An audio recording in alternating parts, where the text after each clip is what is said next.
no mercy. Brother, get the flamer. The heavy flamer. We are the angels of death. My fury is made manifest. Feel the fight of the chapter's finest. I would like to file a complaint. I love how indiscriminate you are with your flame. You don't need to whip it like a noodle in a swimming pool. Like, what the fuck? Purge it in flame. Burn in holy fire. The time has come, brothers. No mercy. Shitpost/heresy alert! If you're offended when someone goofs up the lore or talks shit about your favorite chapter of Space Marines, please.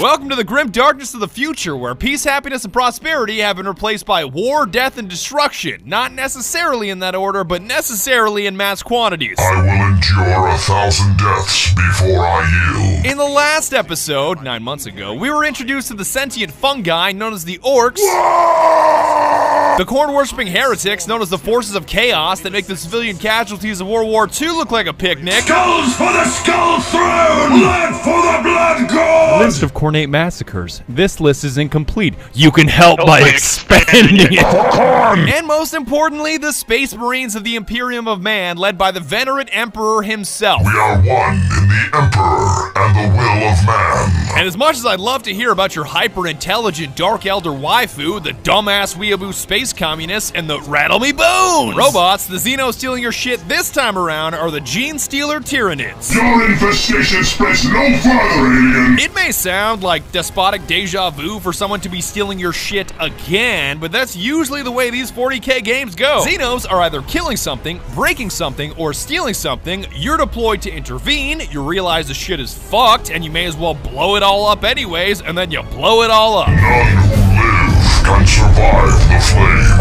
Which may beg the question from your perspective, why not just blow it all up in the first place? Like Exterminatus nuke from orbit. And to that I retort, Because it is the Emperor's will, and also purging is really, really fun, brother. the Gene Stealers are doing just that on one of your space hulks called the Elethros, and you're the librarian in charge of salvaging anything of value and purging the Xeno filth. Your heresy stops here! Alongside Devastator Barakeel, Apothecary Nahum, and Shotcaller Belial, you make up Deathwing, the first company of the Dark Angels chapter. We are the angels of death. The whole Dark Angels in bone white armor may be a little confusing, but it's only Deathwing. The rest of the Dark Angels are actually green, even though the Salamanders are already green, but the Salamanders are almost always on fire, so it's not that hard to— Brother, enough with the lore! Brothers, retribution is at hand. It is our strength.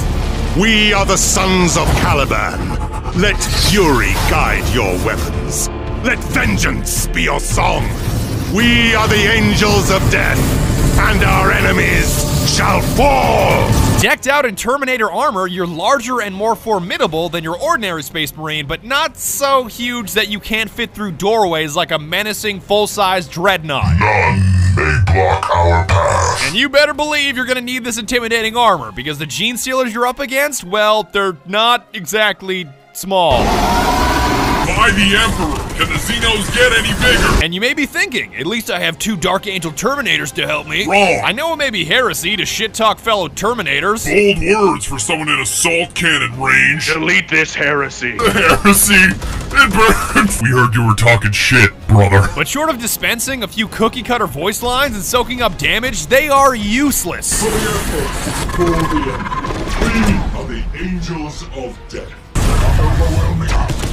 That is like one single Xeno. Steady yourself, brother. Discipline is their sole strength, as in even if they are on the brink of death, they will not heal themselves unless you instruct them to. Time to die. I die standing. So if you really want to get heretical, you can instruct Apothecary Nahum to constantly juice himself up with self-heals like a fiending junkie, and he becomes a Tyranid Broodlord punching bag while you inflict heavy damage on whatever's attempting to eat you. Tyranid bait is not the right word, brother. I prefer expeditionary Tyranid punching bag. Your skill tree allows you to make these fellow brothers of yours more powerful, yourself more powerful, or grant additional purging abilities, and I sure as shit didn't blow any of it on them. Yes, Yes, Brother Barrakill, I realize you want better armor, but I can now purge heretics in 3 different kinds of fire. At least your objectives are simple because you'll usually see a one-word description like fight or destroy off in the distance, and I think you already know what the hell you're doing here. So let me save my breath. The Xenos are coming.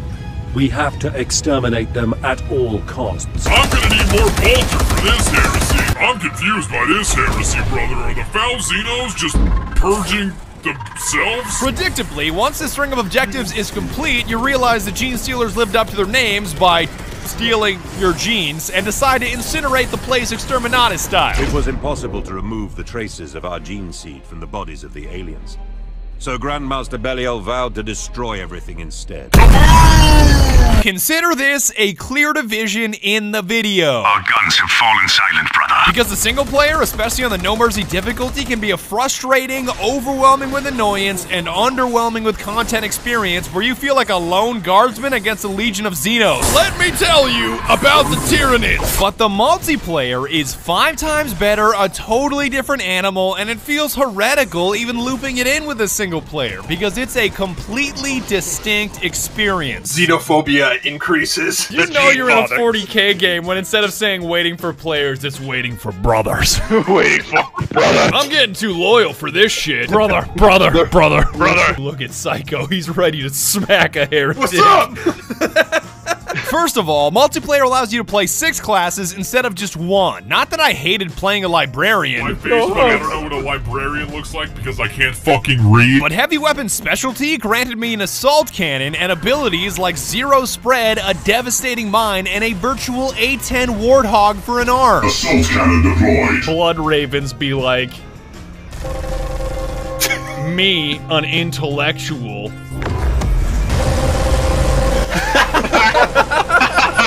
Oh, the size range. Nah, dude, you got this. Nah, you bitch. Both my ults. Look Watch. at him. Look at him. That's zero accuracy on that rate of fire. Easy for somebody with a fucking A10 warthog strapped to their arm to say. Run to me, brother. They'll all get fucked if they run into it. Just watch.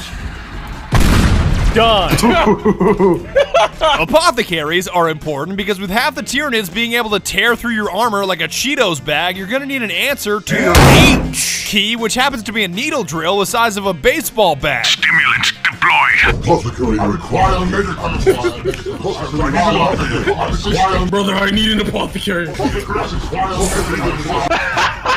This Tyranid whispered in my ear he needed one too. You would do that. You would do that. The apothecary walks up to you. You think he's gonna heal you. You think he's gonna heal you by stabbing you with his needle. He just punches you in the face. Whatever, I'm going in. Hold on, brother. Hold on, brother. The cooldown.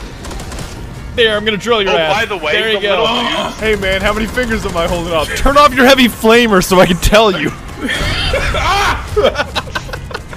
Hold on, I'll get you. There you go. Thank you, brother. Tactical specialty was a must-have because he can revive a fallen brother. Your duty is not done, brother! And Interrogator Chaplain is a no-brainer because he can revive 3 fallen brothers, temporarily reflect all incoming damage, and temporarily become invincible, which makes him broken as shit, the best looking, and overall a force to be reckoned with. Pain is meaningless to me! Can I speak to your manager? The point I'm making with all of this fuss about classes is that multiplayer offers both variety and specialization, whether you're looking for something different or you just want to play someone that suits your style. You can move far beyond the librarian of the single player, and Retribution just isn't the same without your brothers. Brothers, to partake in our crusade is to be immortal. It's worth mentioning at this point to turn Codex rules on because it is a far less grindy experience, and more importantly, friendly fire is off. With the amount of heavy flamers we run, I'd say the Codex Astartes does support this action. We may get birds, brothers! Yeah, the first thing that you do, of course. Yeah. The space book says this is bad. Don't up your DPI. There's no need to do that. It says we can't do that in the Codex. Well, I can't read. Just roast my flames. Everybody gangster until Lolly Rick pull out the heavy flamer. Which conveniently leads me to my next point. Weapons. I'm gonna need a heavy flamer for this heresy. In the single player, you've got to use a versatile weapon. You've got big targets, small targets, close targets, distant targets, so much of the arsenal you can't use because it doesn't meet all those requirements. Take the Redemption, for example, the badass scatterbolter that blasts Xenos away in a ricochet of righteous steel. Death to the enemy! God, the ragdoll with that is so good, Heavenly. Yeah, it just You flew shoot them across the so glass. far. Stormbolter and Stormbolter. Yo, this shit ricochets? What the fuck? Yup. In the single player, you won't have the range to hit the dudes with Grimdark Panzerschrecks or anything at a distance for that matter, and your brain-dead brethren sure as shit won't notice them, so you're boned due to lack of range. But in multiplayer, you can combine your Redemption with a Heavy Flamer, Spear of Caliban, and Stormbolter for coverage at all ranges. You cover your brother up close while they cover anything at a distance. For the Emperor! That's also the reason why Melee is a bit of a joke, because on normal difficulty, I love crushing heretics and merciless retribution. My faith is my shield! By all accounts, it was no more than a hulking mass of steel. But with any higher difficulty, it just doesn't work. Not only because Tyranids specialize in melee combat as apex predators, but so many Gene Stealers can one-shot you, it's paramount to purge them before they get close. Furthermore, damage is localized, as in if a Gene Stealer chomps your right arm, you can't shoot, and slashes your legs, you can't run away. So again, Melee is a tough sell. I cannot move.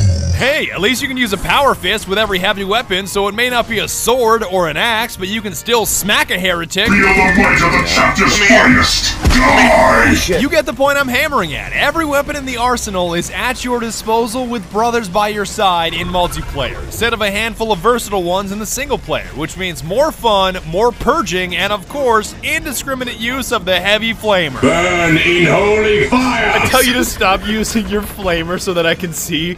First of all, this is a heavy flamer. Why are you flaming me? I'm right. My flame does not discriminate. I'm an equal opportunity flamer.